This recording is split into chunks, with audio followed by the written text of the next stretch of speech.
As a young man, I was raised in a family where we didn't have God.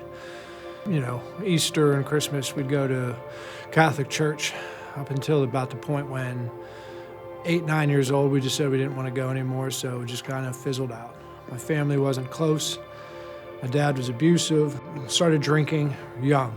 I was drinking regularly since I was I remember in 3rd grade, I'd come home and I'd just go to the bottom case in the stack of cases of beer, and I'd take 3 beers out and go out in the back, chug them and get rid of the bottles.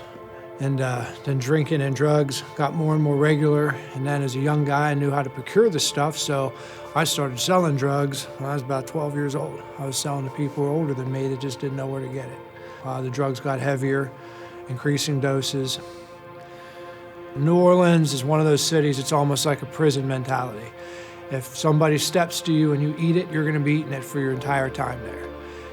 So it's like the first person that got in my way, I just had to let it be known that I wasn't there to play around with people. And the wrong people saw it and they were impressed by what happened. So I started running with a gang. We were fairly brutal when it came to defending our territories and what it was that we were getting into. And it didn't take long for me to move up into a situation where I was what I guess you would refer to as an enforcer. I had guys under me and I had certain things that I took care of, and everything just progressed. And there was in and out of jail, running away from God, not even wanting to know Him, but believing in Him. You can't believe in one and not the other. So I was considered myself like the worst kind of believer because I believed in God and I felt like I was on a path towards going to hell. I just didn't care. About 10, 12 years of this, and I was just over it. I was tired, very tired. So just the same way I did a midnight creep to New Orleans, I did a midnight creep out of New Orleans and wound up in Florida. When I came into town, it was just a series of drinking and drugging, and my mental state was getting worse and worse. Emotionally, I was just shutting down. And then finally, I was at the point where I determined, I'm just gonna end it. Done fighting. Physically, I didn't even have any fight left in me. And I was working as a janitor at a gym.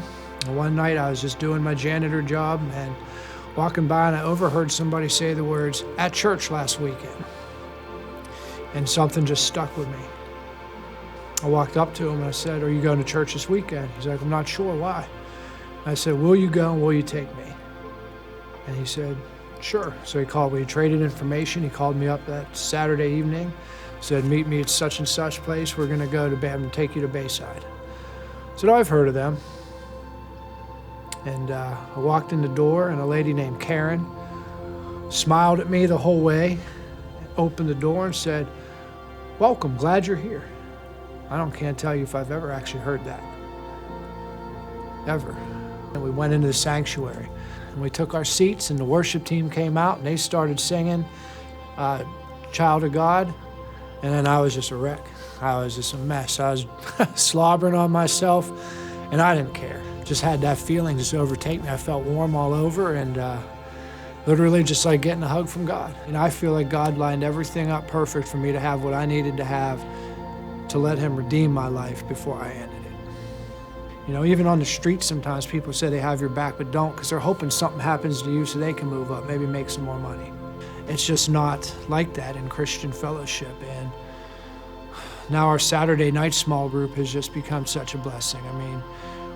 That's where life change happens, and that's where you make the connections in the relationship. It's a true brotherhood. It's the way I imagine Jesus and His boys were, or His disciples were. The men that I needed around me in this walk, men to guide me with the book studies, the Bible studies, the prayers. I've reached out to them every time I have one of those days or a moment with my son where I yell or do something I don't like, and I can reach out to them, and at any time I can get 10 guys to pray for me.